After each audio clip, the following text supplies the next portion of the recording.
मां सीता ने पूछा था तो माता सती अनसुईया ने सिर्फ एक ही बात कही थी, सिर्फ एक बात, और वो बात ऐसी है जो आज भी हम अपने जीवन में कर सकते हैं, कोई बहुत बड़ी बात नहीं। मां ने कहा था जो कोई भी इंसान मन से, वचन से और कर्म से एक ही दिशा में चले वो इस सिद्धियों को प्राप्त कर लेता है। जीवन में बहुत बड़ा कुछ करने की जरूरत नहीं है, मन में जो है वही वचन में है और वही कर्म में है, तो बस आपके अंदर भी ये शक्ति आ जाएगी। और जब आप इस प्रयोग को करोगे, मन वचन और कर्म को तीनों में समानता होगी, तो पूरी प्रकृति की सारी कायनात ये जो पूरी है वो आपके एक इशारे पे आपके अनुरूप बन जाएगी, पूरी प्रकृति आपके अनुसार चलने लगेगी। लेकिन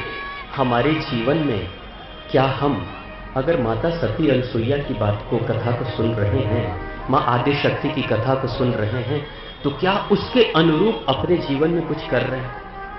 हम अब तो जंगल में जाके रह नहीं सकते।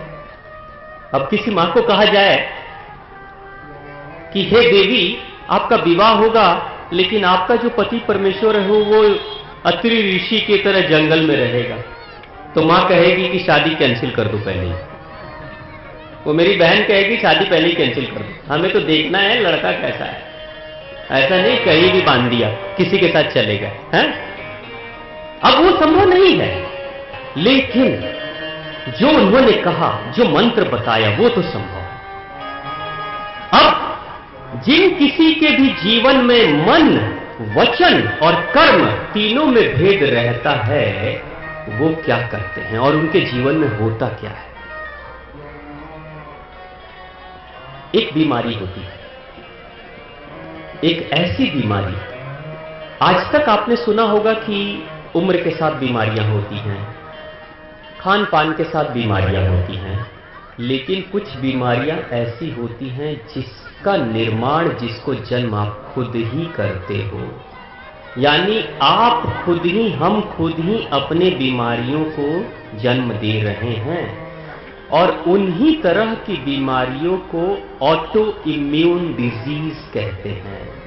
यानी वो बीमारी जो खुद से बनाई गई है उसको ऑटो इम्यून डिजीज कहते हैं। ये बीमारी कैसे होती है? जिस किसी ने भी साइंस को पढ़ा होगा उनको बात समझ में आएगी कि इम्यूनिटी डिजीज, यानी कि हमारी रोग प्रतिरोधक क्षमता कम होती है तो भी बीमारियां होती हैं। अब क्या होगा? शरीर के दो हिस्से हैं। देखिए, जब भी कथा या ईश्वरीय बात होती है तो अध्यात्म, अध्यात्म का मतलब क्या? शरीर से आत्मा की तरफ की यात्रा और आत्मा से परमात्मा की तरफ की यात्रा।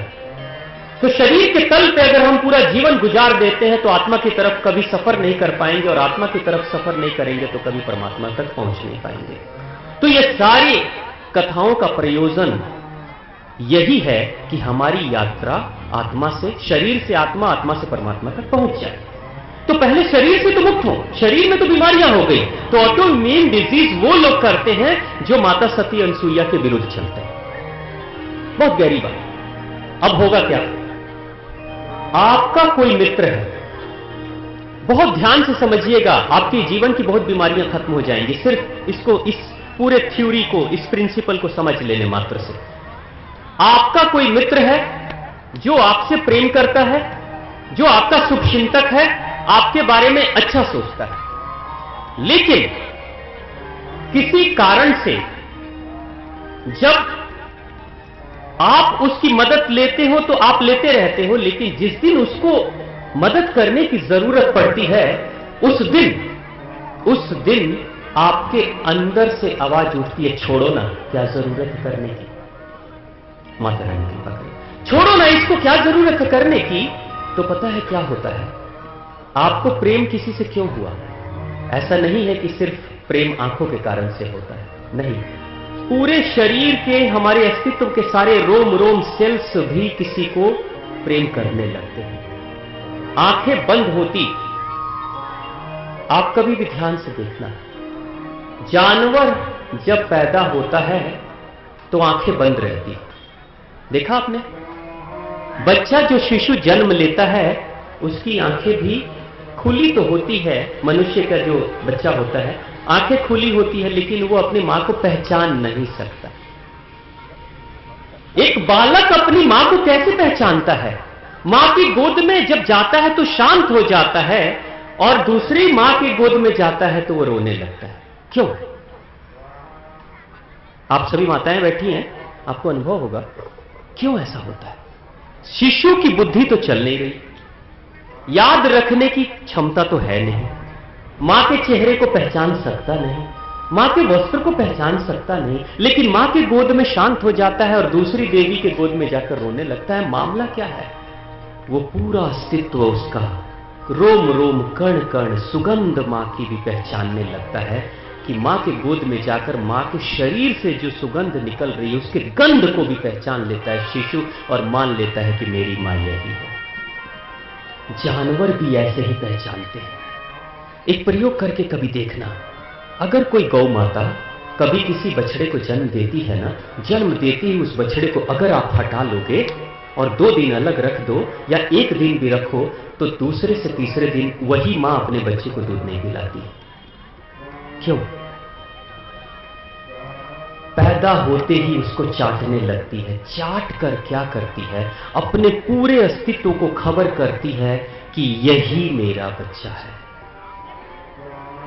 और अगर वो पहले क्षण में पैदा होते ही मां के पास वो बच्चा नहीं आया, तो उसकी सुगंध, उसके शरीर की गंध, उसके शरीर के स्वाद को वो पहचानेगी नहीं, और वो उसको बाद में नहीं पहचान पाएगी।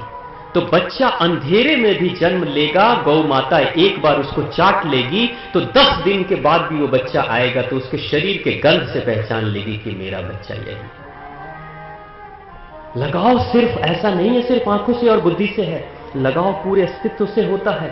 तो जब कोई मित्र आपके साथ मित्रता का भाव कर रहा है और आपको उससे प्रेम है, तो पूरा अस्तित्व प्रेम कर रहा है। ऐसा नहीं है कि सिर्फ जुबान से प्रेम की बातें निकल रही हैं, पूरा अस्तित्व प्रेम कर रहा है। लेकिन जिस दिन आप अपने मित्र के विरुद्ध में जाकर, उसके विरोध में जाकर अगर कोई कार्य करने चाहते हो और कर रहे हो, तो आप कर रहे हो, आप तो कर रहे हो, लेकिन अंदर के जो सेल्स हैं आधे हिस्से में बट जाते हैं।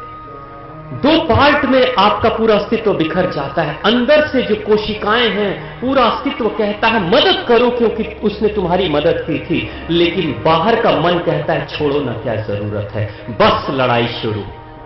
अंदर के सेल्स जो आधे हिस्से में बटे हैं, जो मित्र के साथ हैं और जो उसके विरुद्ध में कुछ आधे हैं, दोनों लड़ जाते हैं। और जब लड़ाई शुरू होती है तो यहीं से ऑटो इम्यून डिसीज शुरू हो जाती है।